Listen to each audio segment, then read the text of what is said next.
Détox spirituel par le docteur Habib Sadeghi, publication 2021.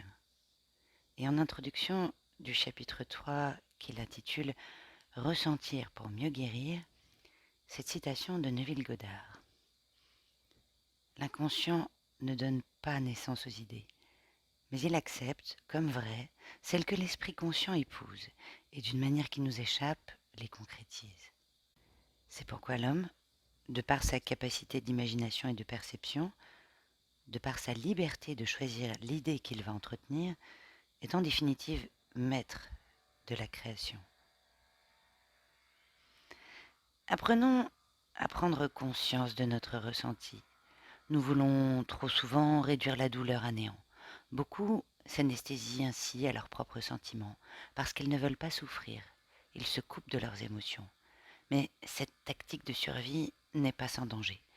Car quand on veut créer la vie que l'on désire, les sentiments sont les canaris dans la mine de charbon.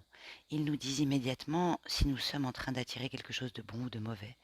Sans la capacité d'identifier et d'éprouver pleinement nos sentiments, nous menons une vie par défaut, qui ne sera jamais satisfaisante. Les émotions ne se choisissent pas. Le fait d'éviter la douleur et la colère amoindrit la capacité d'éprouver de la joie et de la compassion.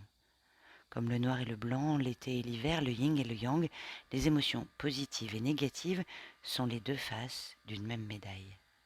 Impossible de jouir pleinement de la joie, de la gratitude et du bonheur si l'on bannit la douleur de sa vie. Pour éprouver une joie authentique, il faut avoir connu la vraie souffrance. Sinon, comment l'identifier ? Nous avons besoin d'un élément de comparaison. Rappelez-vous que l'univers est fondé sur l'équilibre. Les émotions exercent un pouvoir incroyable dans nos vies. J'aime rappeler que le terme contient le mot motion, mouvement. Elles sont littéralement de l'énergie en mouvement. Je suis sûre que vous avez déjà ressenti l'excitation courir sur votre peau ou les ondes de la colère contracter vos muscles. Le corps étant constitué de particules énergétiques en mouvement, nous sommes conçus pour recevoir l'émotion, la ressentir pleinement, la laisser nous traverser avant de s'en aller. C'est comme être frappé par la foudre. Cette incroyable force énergétique crée une marque là où elle pénètre le corps, puis elle le parcourt en suivant un itinéraire précis avant d'en sortir en laissant une autre marque. Dans certaines cultures, on pratique la lamentation funéraire pour libérer l'excès d'énergie et permettre au corps de vivre pleinement le deuil. Si nous évitons nos émotions, nous abordons leur énergie comme une éponge et nous l'absorbons. Celle-ci reste alors emmagasinée dans le corps, généralement dans des régions en lien avec l'expérience négative ayant généré l'émotion. Si par exemple quelqu'un s'est interdit d'éprouver pleinement la douleur d'une rupture amoureuse, l'énergie va généralement se loger dans le cœur.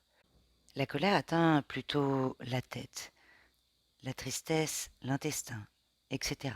En réprimant nos émotions, nous gagnons certes un peu de temps, mais ce n'est jamais sans conséquence sur notre santé. Là où l'énergie reste bloquée, il y a toujours un problème. Pour reprendre les mots de Carol Kuhn-Truman, les sentiments enterrés vivants ne meurent jamais.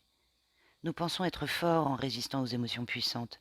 Pourtant, dans la tempête, c'est le roseau souple qui survit, pas les grands arbres rigides.